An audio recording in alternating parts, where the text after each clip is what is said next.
옆에 분과 짝을 지어보시고 이렇게 하시는 겁니다. 반갑습니다. 축복합니다. 힘내세요. 그리고 마지막에 어떻게 하냐면 화이팅 할 때 하이파이브 하시는 겁니다. 저 복잡하지요? 제가 먼저 하겠습니다. 반갑습니다. 축복합니다. 힘내세요. 화이팅!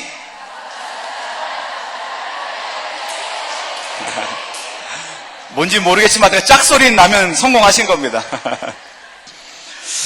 오늘은 여러분들과 함께 콤플렉스에 대해서 좀 생각해 보려고 합니다. 제가 질문을 하나 드리겠습니다. 마음속으로 한번 대답해 보시기 바랍니다. 여러분들은 어떤 콤플렉스를 가지고 계십니까? 다시 한번 질문하겠습니다. 여러분들은 어떤 콤플렉스를 가지고 계십니까? 콤플렉스가 뭘까요? 콤플렉스는 이런 겁니다. 우리가 콤플렉스라고 말을 이렇게 흔히 하는데 이 말은 보통 열등감과 동일한 의미로 사용됩니다. 하지만 열등감은 수많은 콤플렉스들 중에 하나입니다. 그래서 그 종류 중에 하나를 뭐라고 말하냐면 열등감 콤플렉스라고 말합니다. 그래서 이제 콤플렉스에 대해서 좀 다시 한번 정의를 해야 되는데 서울대학교 심리학과 곽금주 교수는 콤플렉스를 이렇게 정의합니다. 콤플렉스란 특정 상황에 대해 과도하게 방어하는 행위다 이렇게 정의를 합니다. 그러니까 콤플렉스는 과거에 좋지 않은 어떤 경험이나 사건에 대한 트라우마 같은 겁니다. 그래서 과거에 좋지 않았던 경험과 유사한 상황이 현재 지금 내 인생 안에 발생했을 때 의식적으로든 무의식적으로든 좋지 않은 생각과 감정과 행동이 생긴다는 게 바로 콤플렉스입니다. 이런 맥락에서 이제 이해해 보면 콤플렉스는 특정한 누군가에게만 있는 것이다. 아, 저 사람에게는 콤플렉스가 있어. 이 사람에게는 콤플렉스가 있어. 남에게만 있는 것이 아니라 사실은 사람이라면 누구나 다 하나 이상의 콤플렉스는 다 가지고 있을 수 있다는 겁니다.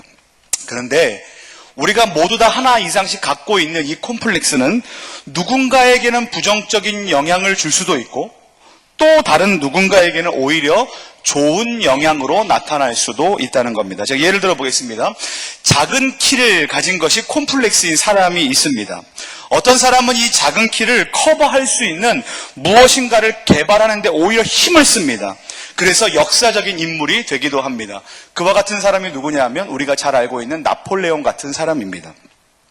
여기서 이제 키가 작다고 생각하는 분들이 계시거나 혹시나 내 자녀가 키가 작다라고 생각하는 분들이 계시다면 염려하지 마십시오. 나폴레옹 같은 사람이 될 수도 있습니다. 그런데 어떤 사람은 이 키가 작다는 것 때문에 모든 일이 잘 안 되는 것 같고 사람들이 나를 무시하는 것 같다고 생각하면서 나를 이렇게 낳아준 부모를 원망하고 지레짐작 먼저 포기하는 인생을 살아갈 수도 있는 것이 이 콤플렉스가 주는 부정적인 영향입니다. 그런데 신기하게도 이 콤플렉스라는 것은 실체가 없습니다. 우리 준비된 영상을 하나 보시면서 이제 계속해서 이야기를 좀 진행하면 좋겠습니다. 우리 영상 하나 보시겠습니다.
네, 영상 잘 보셨습니까?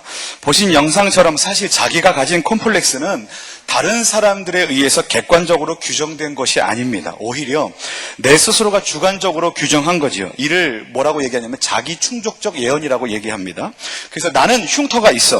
다른 사람들이 이 흉터 때문에 나를 이상하게 생각할 거야 라고 생각하고 자기에게 말을 하고 암시하는 겁니다.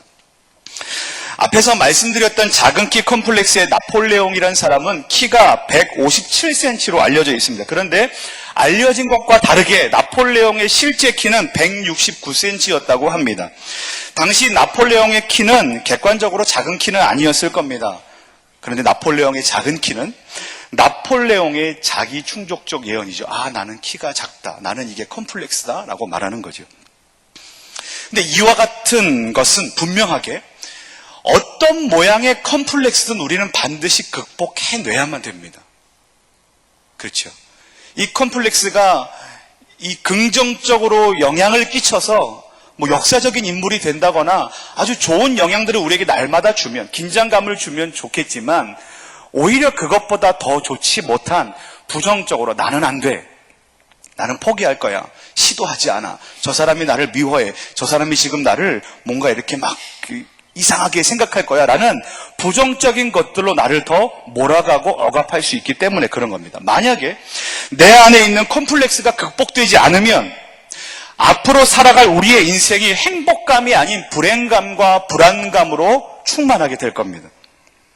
그리고 만약에 부모인 내 안에 있는 콤플렉스가 극복되지 않으면 사랑하는 우리 자녀에게 나의 컴플렉스로 인한 결과들, 억압하고 무관심하고 방치하는 것 같은 행동으로 표출되어 자녀에게 부정적인 영향을 미치고, 그렇게 자란 우리 자녀들은 멋있게 자란 것 같고 성실하게 사는 것 같고 성공한 것처럼 사는 것 같지만 그 깊숙한 내면에 또 다른 무엇인가의 컴플렉스를 가지고 살아가는 자녀로 살 수 있다는 겁니다. 그래서 저는 이제 이 강의를 준비하면서 지금 이 자리에서 강의를 듣고 계신 저와 그리고 우리 어머니들 그리고 우리 부모들이 가지고 있는 콤플렉스가 무엇인가를 좀 다시 한번 확인하면 좋겠습니다. 그리고 그 콤플렉스는 오늘 이 시간 이후로 반드시 극복되어야만 합니다. 그렇다면 우리는 어떻게 이 콤플렉스라는 것을 극복할 수 있을까요? 첫 번째, 좀 같이 따라 하시겠습니다. 나의 현재 상태를 직면해야 한다. 사실 저는 이번에 이 콤플렉스화 된 강의를 준비하면서 누구보다 좀 많이 힘들었습니다. 왜냐하면 콤플렉스에 대한 이제 많은 사례들을 살펴볼수록 저는 콤플렉스가 남들에게만 있다고 생각했거든요. 아, 저 사람은 콤플렉스 덩어리야. 아, 저 사람은 왜 저러지? 왜 이렇게 행동하지? 저렇게 말을 하지? 왜 저렇게 좌절하지? 저렇게 자만하지? 뭐 우월하지? 뭐 이런 같은 생각들을 계속했는데 사실 그 모든 콤플렉스의 덩어리가 그 사람들이 아니라 사실 저였다는 것을 발견했습니다. 아, 내가 이런 콤플렉스들이 있구나. 저는 먼저 어떤 콤플렉스가 있냐면 제가 먼저 오픈하겠습니다. 여러분들은 오픈하지 않으셔도 됩니다. 저만 오픈하겠습니다. 저는 먼저 이제 외모에 대한 콤플렉스가 있습니다. 짐작하시겠지만 뚱뚱한 몸매, 큰 머리, 이 넓은 어깨, 그리고 짧은 다리. 그래서 저는 가장 스트레스 받는 게 뭐냐면 옷을 사는 겁니다. 여기 뭐 신상 있어요? 뭐 좋은 옷 있어요? 멋있는 옷 있어요가 아니라 저 맞는 옷 있을까요? 라는 것이 제 먼저 질문이고, 없을 것 같은데 그러면 갈게요. 근데 만약에 어딘가에서 저의 몸에 맞는, 이게 저는 저 표현을 좀 이렇게 자학을 많이 해서 몸뚱아리라 그랬는데 제 몸뚱아리에 맞는 옷이 어딘가에 이렇게 걸려 있는 것 같으면 그 옷은 한 벌로 끝나지 않습니다. 한 3벌 이상 삽니다. 그래서 누군가가 저를 보고 아, 저 사람은 옷을 안 갈아입는구나 생각하지만 사실 저는 옷을 계속 갈아입은 겁니다. 똑같은 옷으로 계속해서 갈아입은 거죠. 그리고 이렇게 앞에서 찬양 인도를 한다거나 이렇게 설교를 할 때 영상에 카메라에 제가 비치지 않습니까?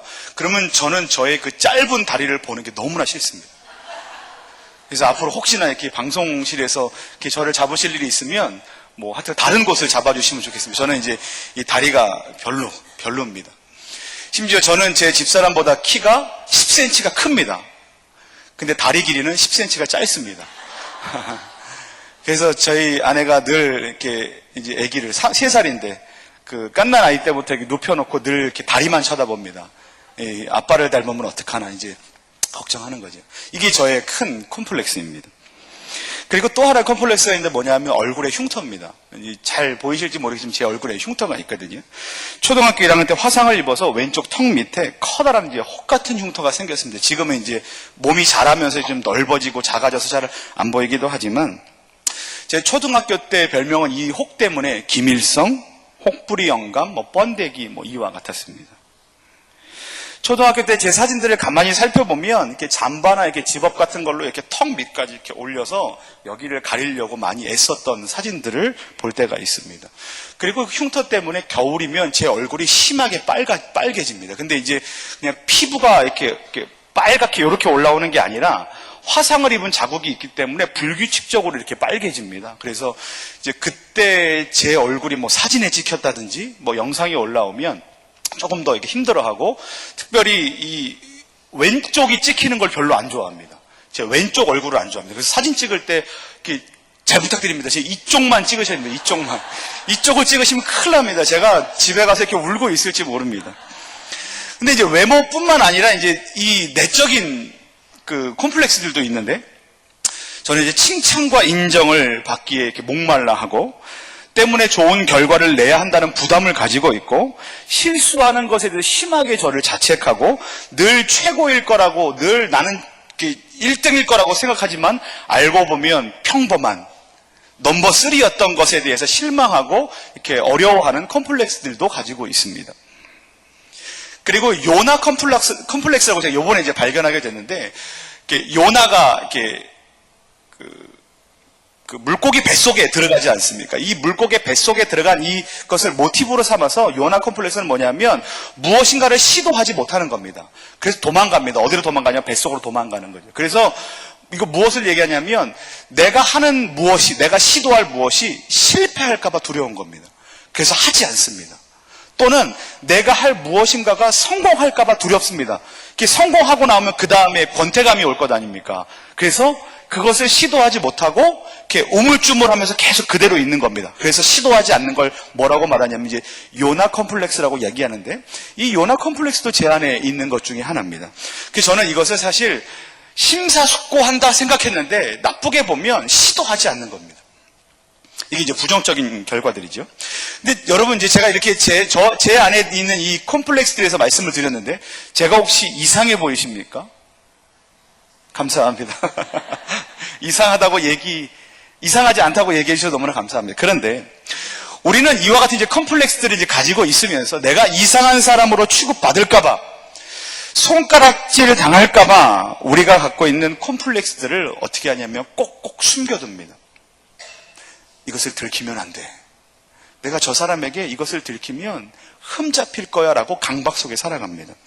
하지만 오히려 나는 이런 사람이다 라는 것에 대해서 나 스스로가 먼저 나 자신을 있는 그대로 바라보는 것이 중요합니다. 그리고 더 나아가 그것을 보는 것뿐만 아니라 특히 내가 어떤 상황에서 이와 같은 행동들을 하는지, 어떤 상황이 몰리면 내가 분노하고, 어떤 상황이 몰리면 내가 억압을 당하는 것 같고, 어떤 상황을 이렇게 겪으면 내가 힘들어하는지를 확인하고, 내가 어떤 성향의 사람 앞에 서면 힘들어하고, 내가 어떤 사람 앞에 서면 내가 분노하고 하는 이와 같은 것이 내 안에 어떨 때 그러한지에 대해서 내가 알아내야만 합니다. 그래서 콤플렉스를 극복하는 첫 번째 단추는 뭐냐면 내 자신이 갖고 있는 콤플렉스가 무엇이고 내가 어떠한 사람인지에 대해서 확인하는 게 중요합니다. 두 번째, 극복하는 방법 두 번째가 있는데 따라해 보시기 바랍니다. 나를 조건 없이 사랑하는 존재가 있다는 것을 기억하라. 다시 생각해 봐도 저는 콤플렉스 덩어리입니다. 그래도 지금은 좀 양반입니다. 많이 사람됐습니다. 총각 시절에 저는 지금보다 훨씬 더 우울했습니다. 외모 때문에, 경제적인 능력 때문에, 그리고 소개팅 나갈 때마다 사역자이고 전도사이기 때문에, 그리고 누군가에게 늘 인정받지 못한다고 생각했기 때문에, 그리고 나는 늘 실패했다고 생각하기 때문에, 그리고 나는 최고이지만 늘 넘버 3였다는 생각 때문에 이런 나는 아무도 사랑해주지 않을 거야 라는 생각을 갖기 시작한 겁니다. 심각한 실패감과 열패감이 제 안에 있었던 거죠. 그때 그래도 괜찮아 라고 말하는 한 천사가 나타났습니다. 이런 사람은 상 줘야 됩니다. 네, 저 같은 사람하고 살아주니 얼마나 감사합니까? 이게 제 안에 큰 위로요, 큰 행복입니다. 나 자신 있는 그대로 조건 없이 바라봐주는 사람이 나타난다는 것. 저는 이제 이와 같은 것들이 우리 자녀들에게 해줄 부모의 책임이 아닐까 싶고, 또 우리 남편들에게, 우리 아내들에게 해줄 배우자의 몫이 아닐까라는 생각이 듭니다. 그런데 그것도 좀 한계가 있습니다. 왜냐하면 아내, 남편, 부모, 자식은 모두 다 콤플렉스를 가지고 있는 불완전한 사람이기 때문에 그렇습니다.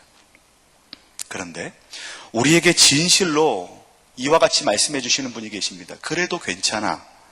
나는 아무 조건 없이 너를 사랑해. 심지어 너가 심각한 죄인이더라도 나는 너를 사랑해 라고 말씀하시면서 계속해서 우리에게 사랑한다고 표현하는 분이 계십니다. 제가 무슨 말씀을 드리려고 하는지 아시겠죠? 그분이 누구십니까? 예수님이 계십니다. 제가 이제 강의를 준비하면서 계속해서 이제 살펴보면서 우리 안에 있는 컴플렉스와 열등감은 무엇으로 인하여 시작됐을까에 대해서 계속해 보다 보니까 다 하나 같아요. 나를 있는 그대로 사랑해주지 않고 나를 인정해주지 않았던 부모의 그 어떤 것 때문에 라는 것이 결론으로 이렇게 많이 취합이 되는 걸 봤습니다. 그래서 우리는 이렇게 얘기할 수 있습니다. 나는 부모로부터 그와 같은 것들을 한 번도 경험해 본 적이 없다. 사랑과 인정과 그럼에도 불구하고 나를 사랑해 주는 것에 대해서 나는 경험해 본 적이 없다라고 말할 수 있으나 이제 우리의 시선이 바뀌어야 합니다. 우리는 그와 같은 것을 경험했던 적이 있고 지금도 경험하고 있으며 앞으로도 경험하게 될 것입니다. 그게 무엇이냐면 로마서 3장 23절 24절 말씀에 모든 사람이 죄를 범하였음에 하나님의 영광에 이르지 못하더니 그리스도 예수 안에 있는 속량으로 말미암아 하나님의 은혜로 값없이 의롭다 하심을 얻은 자 되었다. 그게 누굽니까? 우리입니다. 로마서 5장 8절 말씀에 이렇게 고백합니다. 우리가 아직 죄인 되었을 때 그리스도께서 우리를 위하여 죽으심으로 하나님께서 우리에 대한 자기의 사랑을 확증하셨다라고 말씀하십니다. 누구에게요? 우리에게. 하나님께서는 예수님을 통해 예쁨 받을 만한, 인정받을 만한, 사랑받을 만한 아무런 조건이 없는 심지어 심각한 죄인인 우리를 어떻게 하셨냐면 은혜로 값없이 무조건적으로 사랑하신다는 것을 확실하게 증명해 주셨습니다. 이게 우리를 향한 하나님의 사랑입니다. 사랑하는 여러분, 여러분들은 지금 어떤 컴플렉스를 가지고 살아가고 계십니까? 하나님께서 여러분들을 향해서 이렇게 말씀하십니다. 사랑하는 내 딸아, 그래도 괜찮다. 사랑하는 내 딸아, 그래도 괜찮다. 다시 한번 물어보겠습니다. 여러분들 안에 갖고 있는 컴플렉스는 무엇입니까? 어떤 것이 여러분들을 힘들게 하고 어렵게 하고 아프게 합니까? 하나님이 말씀하십니다. 사랑하는 내 딸아, 그래도 괜찮다. 라는 것이 오늘 여러분들의 위로가 되기를 소망하고, 특별히 여러분 안에 갖고 있는 그와 같은 콤플렉스들이 하나씩 하나씩 극복해 되는 때가 되기를 소망합니다. 더불어 우리의 자녀들이 콤플렉스로 힘들어하는, 신음하고 있는 그때에 우리 부모들은, 우리 엄마들은 어떤 마음을 가져야 할까요? 똑같습니다. 그래도 괜찮다. 아들아, 그래도 괜찮다. 딸아, 그래도 괜찮다. 왜냐하면 내가 너를 사랑하기 있는 그대로 바라보기 때문에 그렇다. 제가 심각한 열등감과 심각한 콤플렉스와 열패감으로 저를 이렇게 힘든 마음이 올라올 때마다 하나님 왜 이럽니까? 왜 나는 이와 같은 이 마음의 짐을 계속해서 짊어지고 살아야 합니까? 라고 할 때마다 하나님께서 하시는 말씀이 있습니다. 민기야, 그래도 괜찮다. 사랑하는 여러분, 우리 안에 있는 콤플렉스들은 극복돼야만 합니다. 근데 그것 또한 강박이면 안 됩니다. 자연스럽게. 나는 부모로부터 한 번도 사랑을 경험해 본 적이 없다 라고 말할 수 있으나 우리의 영적인 아버지께서 우리를 향하여 하시는 말씀, 그래도 괜찮다, 그래도 내가 너를 사랑한다 라는 그 말씀으로 위로를 삼으시고 그렇게 극복해내시고 또 우리 자녀들에게 그와 같은 사랑을 전달하는 귀한 믿음의 통로, 엄마가 되시기를 예수님의 이름으로 간절히 축원합니다.